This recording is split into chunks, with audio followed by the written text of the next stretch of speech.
Now, one question I get a lot is, how do you create a better relationship with your dog? And I think it's important for you guys to understand the full concept behind that.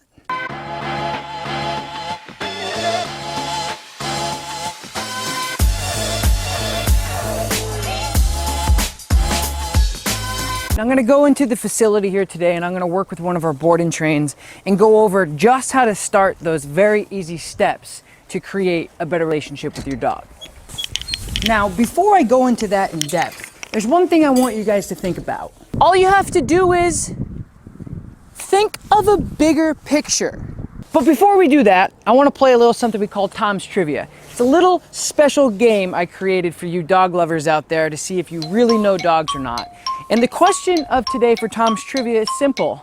What breed is Lakota? What do you guys think she is?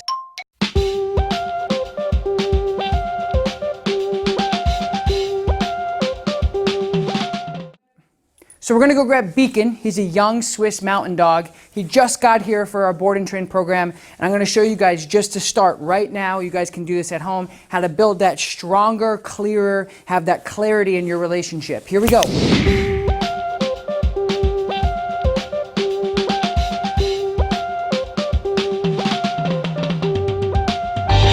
First thing I want to do is just put him into that sit before he rushes out of the gate. So he's got to go on my cue, not his. We're going to do the same thing here. Break. Good. So the reason why you do that is to just gain that structure. As he's going pee, we have a second to talk. Gain that structure. So if it's a crate, if it's a baby pen, if it's whatever he's in, a kennel, he or she's in, all you're gonna do is say, hey buddy, we're gonna start the day with me in control. I know you wanna go outside, you even may have to go outside to go potty, but you just wanna start that structure to say, hey, I'm gonna let you outside. It sets the tone for your relationship and it sets the mood for the entire day.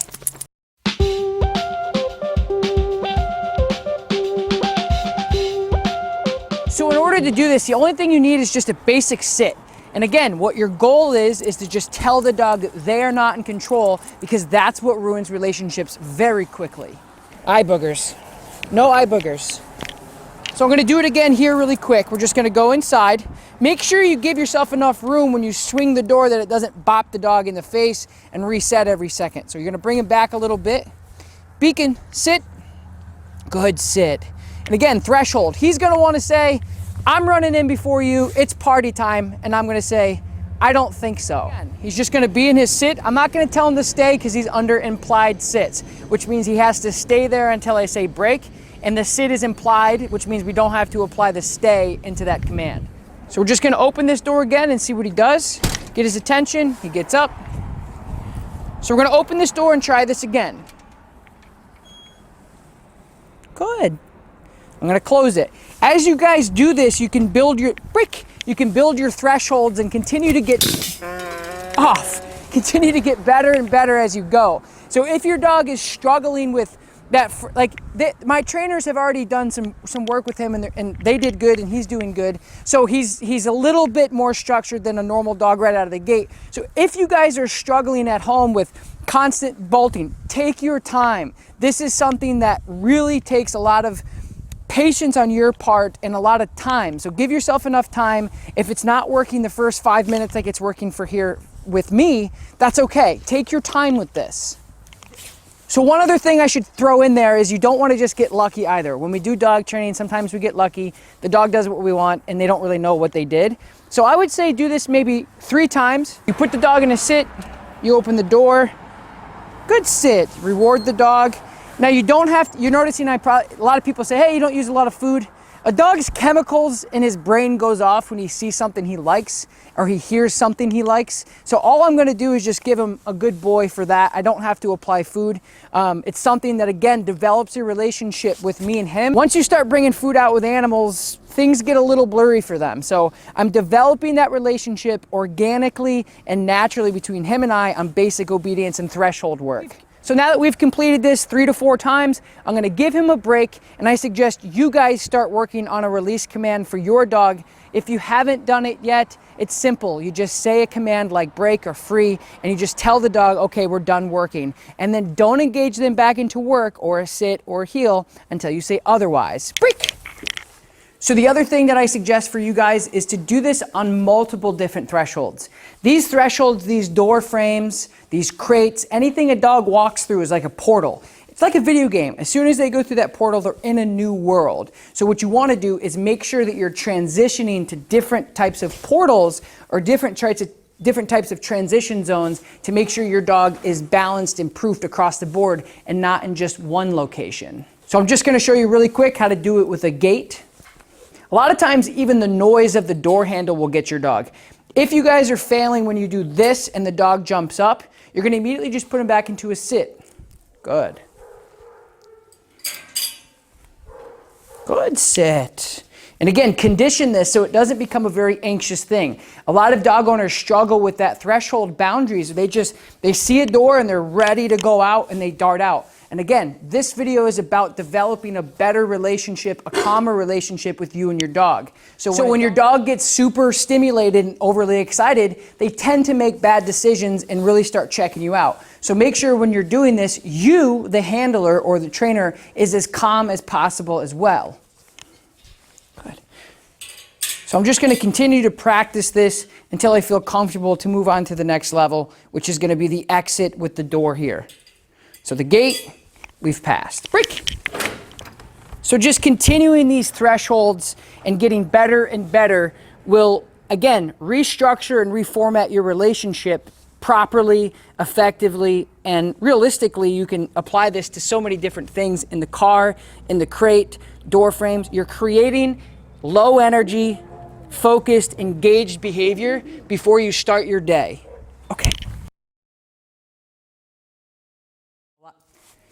Another great way to make your relationship better with your dog and to start your day off properly is take something such as food. You get food out, your dog probably eats in the morning or in the evening or both. So I'm just going to take a little bit of food and a little bit of treats here, and I'm simply just going to put it in this bowl. And again, I'm going to create me as the gatekeeper, ultimately releasing the dog and making the decision for the dog whether or not they can do what they want to do. So I only put a couple pieces in here just to demonstrate for you guys exactly how to do it. You can sit. Good sit.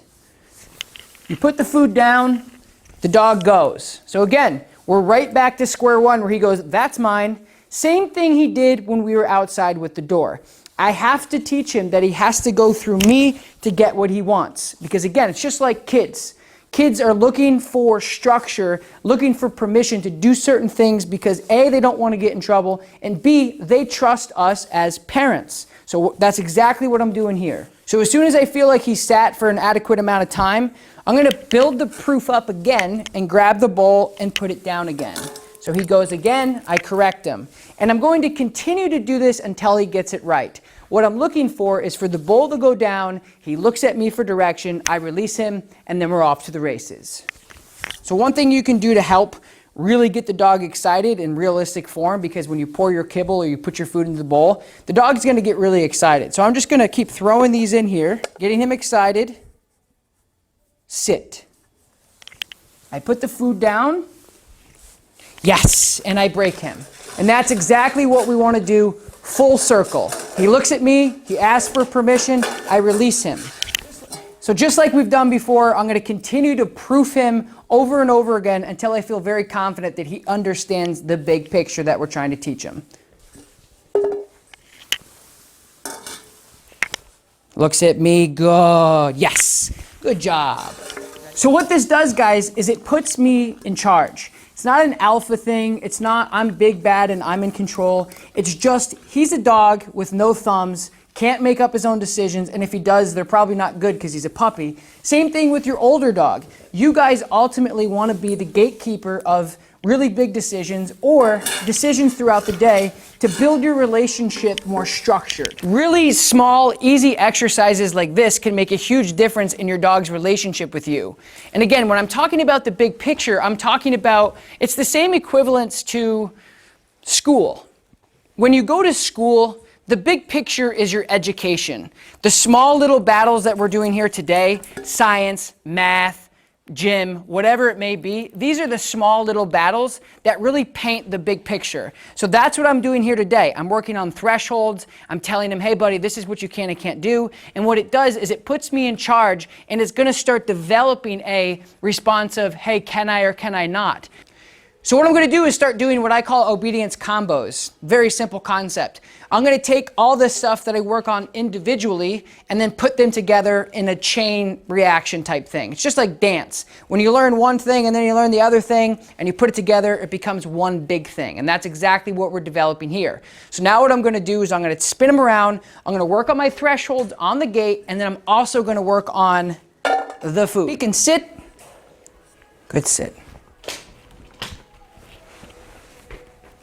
And again, I'm glad you guys saw that. He starts to get up. I give him a little body pressure. He puts his butt back down, and then I release the pressure by stepping away. Sit. Good. I'm going to put the food down. Good decision. He's engaged with me. I like that. Okay. Good.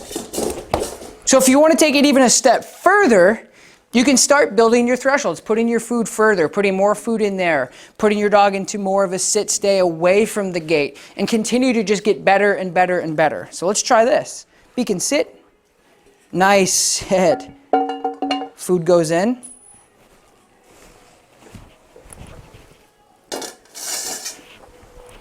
Good.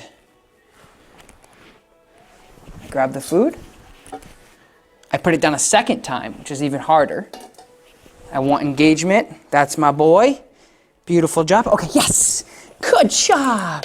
Good job. That's like the number one thing I can suggest to any dog owner, whether it's a puppy or an older dog. Just start restructuring your relationship. Again, the micro of your dog reacting on the leash, barking at people, jumping, is a product of the bigger picture. It's bubbling up from a bigger picture. It's the fact that you can't even get your dog to simply sit down before you walk through the door. Or just in trade, the dog actually just barging through and making decisions. Your dog's not gonna respect you. It's not gonna look at you for advice. It's not gonna look at you for, hey, what should I do next?